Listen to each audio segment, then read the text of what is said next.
देहरादून में बीते 8-9 दिसंबर को एक ग्लोबल इन्वेस्टर समिट से वापस लौटे स्थानीय विधायक राजकुमार पौरी ने प्रधानमंत्री नरेंद्र मोदी का धन्यवाद किया। विधायक राजकुमार पौरी ने कहा कि समिट के जरिए पहाड़ी राज्यों को एक प्रमुख निवेश गंतव्य के रूप में बढ़ावा देना और इसका उद्देश्य है।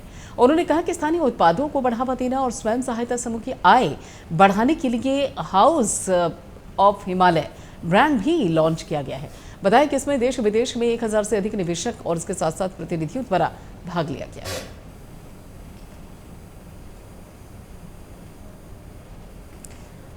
तो यहां पर समिट का उद्देश्य राज्य को विकसित करना है और इसके अलावा जीआईएस के सफल होने को लेकर उन्होंने आभार जताया है और जीआईएस की जो सफलता है उसके चलते विधायक राजकुमार पौरी ने पीएम का धन्यवाद किया और उन्होंने कहा कि एक तरीके से अब उत्तराखंड भी विकास की सीढ़ियां चढ़ेगा और समिट का जो उद्देश्य था वो उत्तराखंड को विकास के पथ पर अग्रसर करना है और जीआईएस की सफलता उस पथ पर एक बड़ा पड़ाव है। विधायक राजकुमार पौरी ने पीएम मोदी का धन्यवाद किया।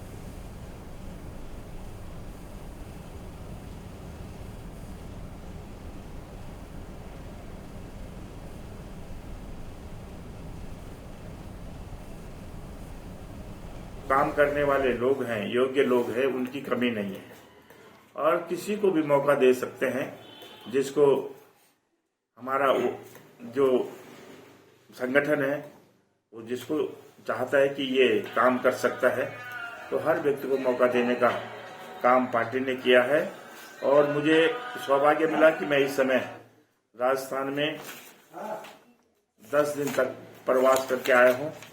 वहाँ पर मुझे झोटवाड़ा सीट पे भेजा गया था जयपुर के नजदीक में।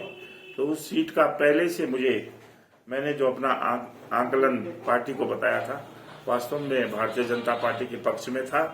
मैंने वहां पर जो प्रेस वार्ता की उसमें भी स्पष्ट कर दिया था कि भारतीय जनता पार्टी के पक्ष में ये सीट जाने वाली है।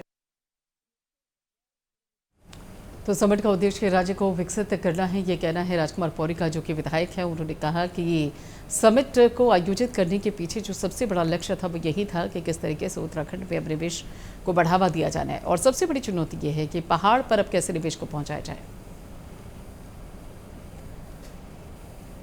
दून अस्पताल में जल्द ही एड्स और एचआईवी के मरीजों की सहूलियत के लिए बताया जा रहा है कि एंटी रेट्रोवायरल थेरेपी सेंटर खोला जाएगा और इस केंद्र में एचआईवी और साथ ही एड्स के मरीजों का इलाज होगा। इसके लिए दून हॉस्पिटल के प्रशासन ने तैयारियां पूरी कर ली हैं। इसी को लेकर ही दून अस्पताल के चिकित्सा अधीक्षक डॉक्टर अनुराग अग्रवाल ने बताया कि एचआईवी एड्स के मरीजों की सुविधा के लिए ART सेंटर खोला जाएगा और इसके लिए हमने अपना पूरा काम कर लिया है।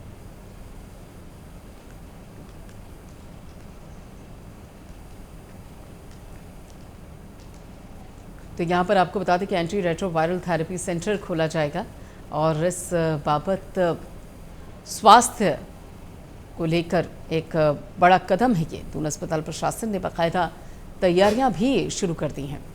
ये समस्या अगर देखा जाए तो हालांकि उत्तराखंड में इसको लेकर बहुत ज़्यादा आंकड़ा नहीं है, लेकिन अगर ये सुविधा शुरू की जा रही है तो मानकर चलिए कि अगर थोड़ा बहुत भी अगर इस बाबत आंकड़े सामने आते हैं तो इलाज की अब दिक्कत नहीं होगी और ना ही मरीजों को और ना ही तीमारदारों को उत्तराखंड से बाहर का रास्ता करना पड़ेगा। तो ऐसे में एड्स और एचआईवी मरीजों को ये ख़ास तौर पर जो सुविधा है वो उपलब्ध रहेगी और इस सहूलियत के चलते भी उनकी कई समस्याओं का समाधान हो जाएगा। एंटी रेट्रोवायरल थेरेपी सेंटर खोला जाएगा देहरादून में। देखिए, बिल्कुल पहले ART सेंटर हमारे यहाँ था, लेकिन कोविड के नाते इसको कोरोनेशन हॉस्पिटल शिफ्ट कर दिया गया था। उसके बाद अब ये दोबारा हमारे यहाँ बहुत ही जल्दी, उम्मीद करता हूँ कि इसी हफ्ते या फिर अगले सोमवार तक हम लोग इसको शुरू कर पाएंगे। इसके लिए हमने जगह आइडेंटिफाई कर ली है। तो आपने अगर मेडिसिन OPD 3rd फ्लोर पर है तो उसके लिए 2 या 3 रूम कर दिए गए हैं और उसमें आज फर्नीचर और मैन पावर भी नोटिफाई कर दी गई है। तो इसमें एक बार हमारे जो मरीज आते हैं यहाँ HIV और एड्स के, उन लोग के लिए यहीं पर दवाइयाँ देना हमारे लिए एक सुविधा हो जाएगी और ये बहुत ही एक मैं उम्मीद करता हूँ कि फिर अल्टीमेटली उत्तराखंड का सबसे बड़ा ART सेंटर डेवलप हो सकता है। इसी के लिए हम लोग प्रयासरत हैं। बिल्कुल, जो मुझे नंबर मालूम पड़ा है तो इसमें लगभग 30 से 40 नए और पुराने मरीज डेली यहाँ आएंगे और उन सब लोगों के लिए जो अभी तक कोरोनेशन अस्पताल जाना पड़ता था वो सुविधा यहाँ उपलब्ध हो जाएगी। तो ये काफ़ी ज़्यादा मरीजों के लिए सहायक होगा। देहरादून की सड़कों से अब पुरानी बसों को हटाकर नई और हाई क्वालिटी बस चलवाने की योजना बनाई जा रही है ताकि लोग निजी वाहनों का उपयोग कम से कम करें और पब्लिक ट्रांसपोर्ट का इस्तेमाल ज़्यादा से ज़्यादा करें ताकि ट्रैफिक और प्रदूषण की समस्या का भी समाधान किया जा सके। और साथ ही आरटीओ सुनील शर्मा ने 10 नए रूट्स पर भी बसों के संचालन की बात कही।